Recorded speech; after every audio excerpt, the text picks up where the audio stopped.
आहे. ॲक्च्युली दीपकळी का धाकोटी ज्ञानेश्वरीतली एक ओवी आहे. दीपकळी का धाकोटी बहुते जाते प्रगटवी म्हणून सद्बुद्धी थेकुटी म्हणून अर्जुना. श्रीकृष्ण अर्जुनाला सांगतात की अर्जुना, दीपकळी म्हणजे दिवा छोटा असतो पण आपल्या प्रकाशानं प्रकाशमान करत असतो आजूबाजूचं वातावरण. तसं छोटीशी जरी सद्बुद्धी तुम्हाला झाली आणि ती समाजाच्या हितासाठी जर लागली तर त्यातून फार मोठं परिवर्तन, फार मोठी क्रांती घडू शकते.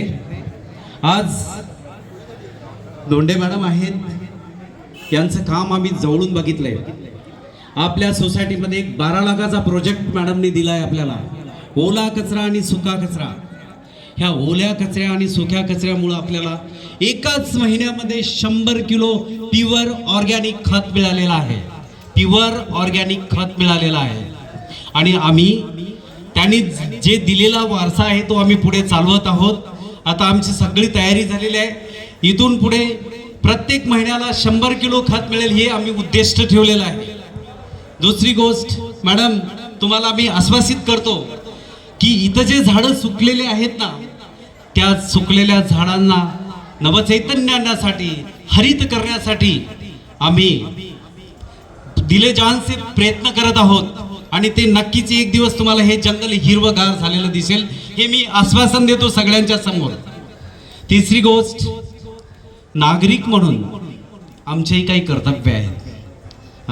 आपण झेंडावंदन करतो, झेंड्याला सलामी देतो, परंतु आजच्या पुरतं फक्त आमच्या हृदयामध्ये चैतन्य पसरलेलं असते, परंतु इथून पुढे गेले की सगळंच विसरून जातो.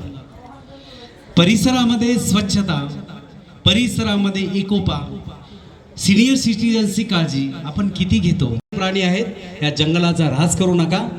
जर मॅडम नसत्या तर कदाचित आपल्याला पाठीमागचं जंगल किंवा पाठीमागचा डोंगरही दिसला नसता.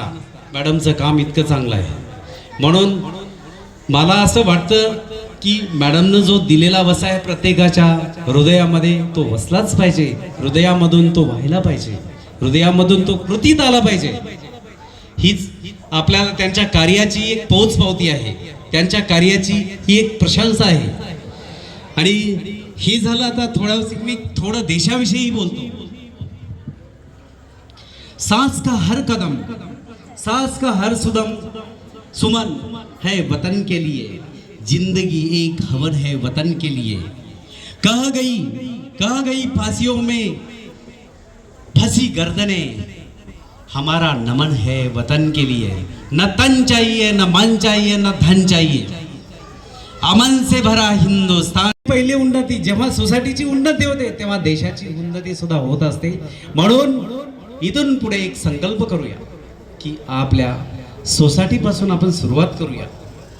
इथून व्यसन मुक्ती झाली पाहिजे, इथून स्वच्छता दिसली पाहिजे, परिसर हराभरा दिसला पाहिजे, पर्यावरणासाठी प्रत्येकाचं योगदान पाहिजे. आणि या सगळ्या गोष्टीसाठी आपल्याला यांच्याकडून वेळोवेळी गायडन्स मिळालेला आहे. आम्ही थोडं फॉलोअप करतो, 100% फॉलोअप नाही केलंय मॅडमचं, पण आम्ही नक्कीच त्यांनी जे दिलेला वर्ष आहे तो पुढे चालवण्याचा आम्ही छोटासा प्रयत्न करतो आणि त्यातून नक्कीच पुढे काहीतरी चांगलं घडेल. त्यांचं पर्यावरणासाठी जे काम आहे ते अत्यंत स्पृहणीय आहे, अत्यंत ऊर्जावान आहे. आज मोठे मोठे IAS ऑफिसर आहेत की त्यांना मुंबईचा मॅप सुद्धा माहीत नाही. तो मॅप त्यांनी नकाशावर आणून त्यांना सांगितलंय की ह्या नद्या कुठून उद्गम पावतात,